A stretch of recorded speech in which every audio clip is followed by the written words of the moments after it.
प्रदेश के मेरे मतदाता भाइयों एवं बहनों, अब एक बड़े निर्णय का समय आ गया है। पिछले 5 वर्षों में भारतीय जनता पार्टी की डबल इंजन की सरकार ने जो कुछ भी किया है पूरी श्रद्धा एवं प्रतिबद्धता के साथ किया, और जो कुछ भी कहा आपको भरोसे को मान रखते हुए उसे निभाया। आपने स्वयं सभी कुछ देखा है और इन चुनावों तक आते आते ध्यान से सब कुछ सुना भी। और मुझे आपसे अपने दिल की एक बात कहनी है। इन 5 सालों में बहुत कुछ अभूतपूर्व हुआ।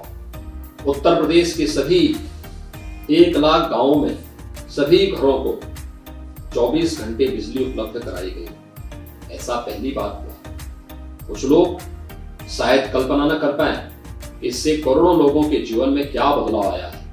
मैं यह वोट मांगने के लिए नहीं कह रहा हूं, बल्कि मैं तो पिछली सरकारों की तरफ से क्षमा मांगता हूं कि इस काम को वे 70 सालों में नहीं कर पाए। हमने घर घर करोड़ों घरों में शौचालय बनवाए।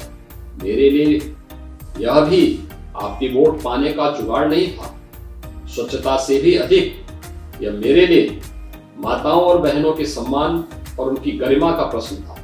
लाखों घर परिवार छप्पड़ और खपरेल की कच्ची छत से उबर कर पीढ़ियों में पहली बार पक्के मकान में आ गए। उनकी आंखों में चमकती खुशी और आत्मविश्वास ऐसा है कि सैकड़ों चुनावों की जीत की चमक को भी वे फीका करते। चुनाव आएंगे, चुनाव जाएंगे, लेकिन अब तक धुएं वाले चूल्हे पर काम करती हमारी माताएं और बहनें अब बार बार बीमार पड़ने से बचेंगी, स्वस्थ रहेगी एवं आत्मसम्मान की अनुभूति भी करेगी। आयुष्मान योजना आज उत्तर प्रदेश के करोड़ों परिवारों को रोगों से निपटने का सहारा बनी है। आपने देखा कि हम हर घर नल से पानी पहुंचा रहे हैं। एक कोने से दूसरे कोने तक एक्सप्रेसवे बिछा रहे हैं। प्रदेश भर में औद्योगिक कॉरिडोर लगाने की ओर बढ़ रहे हैं। इसी बीच 2 साल पहले से इस भयंकर कोरोना की वैश्विक महामारी ने आ घेरा है। बड़े से बड़े धनी और उन्नत देश भी विवश दिख रहे हैं। पूरी दुनिया में कोहराम मचा हुआ है। ऐसा लगने लगा कि मानो बीमारी से मरे न मरे, भूखमरी से लोग अवश्य मरने लगेंगे। हमने निर्णय लिया कि मेरे उत्तर प्रदेश में कोई भूखों नहीं सोएगा। हमने करोड़ों परिवारों तक मुफ्त राशन पहुंचाना शुरू किया। ईश्वर की कृपा और आदरणीय प्रधानमंत्री जी के सहयोग से यह संकल्प भी अब निभाया जा रहा है। 15 करोड़ परिवारों को राशन की डबल डोज प्रत्येक माह उपलब्ध कराई जा रही है। प्रदेश के नागरिक स्वस्थ एवं समृद्ध रहें, इसलिए प्रत्येक जिले में मेडिकल कॉलेज स्थापित किए जा रहे हैं। हर जिले में ऑक्सीजन के संयंत्र युद्ध स्तर पर लगाए गए। किसी पर एहसान नहीं किया, यह मेरा कर्तव्य था। इसे पूरी निष्ठा से निभाया। हमने पिछली सभी सरकारों का रिकॉर्ड तोड़ा है। आप सब साक्षी हैं कि मैंने अपने सभी निर्णय जाति, मत, मजहब, समुदाय, क्षेत्र या जिले के आधार पर पक्षपात किए बिना लिए। प्रदेश का मुख्यमंत्री होने के नाते यह मेरा दायित्व था और रहेगा। 5 साल आपने किसी घोटाले के आरोप नहीं सुने। मैं एक योगी हूं।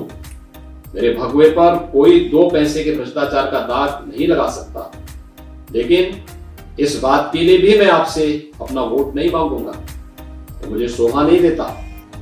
मुझे सबसे बड़ा संतोष इस बात का है कि आज हमारा उत्तर प्रदेश गुंडों, बदमाशों, दंगाइयों, उगाई गिरोहों, पेशेवर अपराधी और माफियाओं के आतंक से मुक्त है।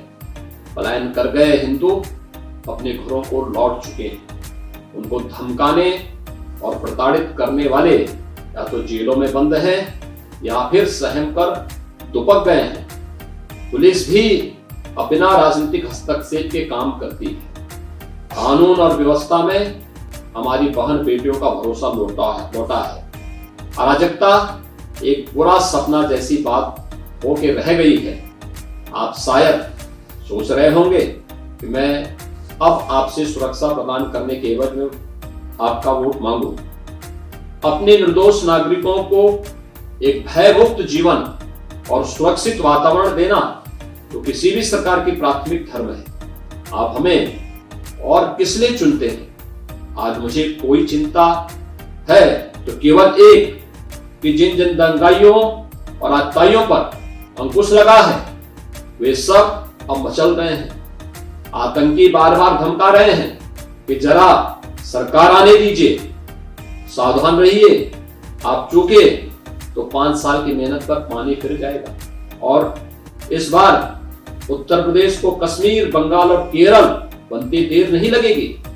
आपका वोट मेरे 5 वर्ष की तपस्या पर आपका आशीर्वाद तो है ही, पर यह भी ध्यान रहे कि अब वोट आने वाले वर्षों में आपके भयमुक्त जीवन की गारंटी भी बनेगा। जय जय श्री राम।